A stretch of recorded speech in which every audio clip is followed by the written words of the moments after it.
आज का पाठ प्राचीन भारत में श्रेणी संगठन पर आधारित है।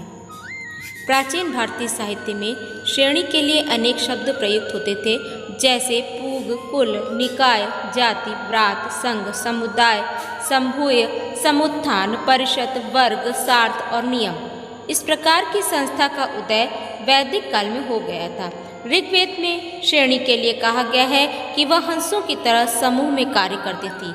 वस्तुतः श्रेणी के समस्त कार्य समूह के माध्यम से होते थे। पड़ी जैसे व्यापारियों का उल्लेख ऋग्वेद में हुआ है, जो सुरक्षा को ध्यान में रखते हुए व्यापार करते थे। कौटिल्य ने शिल्पकारों के समूह को श्रेणी कहा। उन्होंने कृषि, व्यापार और सैन्य कार्य करने वालों की सहकारी संस्था को श्रेणी कहा। मेधातिथि का कथन है कि वेदज्ञ, ब्राह्मण, वणिक, शिल्पकार आदि के संग ही श्रेणी है। मिताक्षरा के अनुसार भिन्न जातियों का लोगों का संगठन श्रेणी था, जो अपनी किसी वस्तु का विक्रय करता था। स्मृतियों में श्रेणी के प्रधान को ज्येष्ठक कहा गया।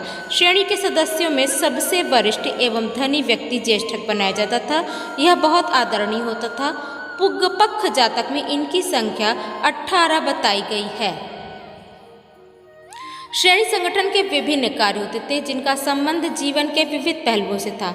जन कल्याण के कार्य, जिसमें विश्राम गृह, तालाब, मंदिर, सभागार आदि के निर्माण आते थे। वैधानिक कार्य, जिनमें श्रेणी के न्यायिक कार्य सामूहिक रूप से अपने सदस्यों तक सीमित थे।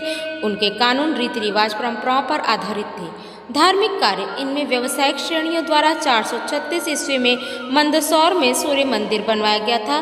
तेलियों की श्रेणी में तेल तथा मालियों की श्रेणी ने मंदिर को माला प्रदान करना भी स्वीकार किया था। आर्थिक कार्य, इसमें लोगों को ऋण देना, बैंकिंग का कार्य तथा व्यापार की देखभाल करना आता था।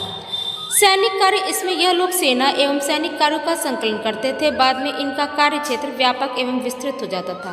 श्रेणियों का संगठनात्मक स्वरूप व्यवस्थित था। वे एक कार्यकारिणी परिषद बनाते थे। अपने बीच में से ये प्रधान चुनते थे। इसके लिए श्रेष्ठ, ज्येष्ठ, श्रेणी, प्रमुख और पीछे सार्थ व आदि शब्दों का प्रयोग किया जाता था। यह अध्यक्ष पद योग्य, विद्वान और उचित व्यक्ति को ही दिया जाता था। इसमें भंडारिक जैसे कुछ ऐसे कर्मचारी थे, जो सामानों को एकत्र करना, उनका निरीक्षण करना होता था। शुल्क वसूली के लिए आयुक्त होते थे। राजा भी श्रेणियों को सहयोग देता था तथा उन्हें उचित अनुचित का भी एहसास कराता था।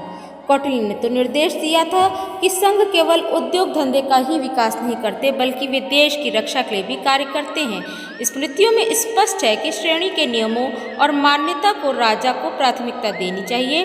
रामायण और महाभारत में भी वर्णित है कि उस समय श्रेणियों को उच्च स्थान प्राप्त था। आज का पाठ यहीं हम समाप्त करते हैं।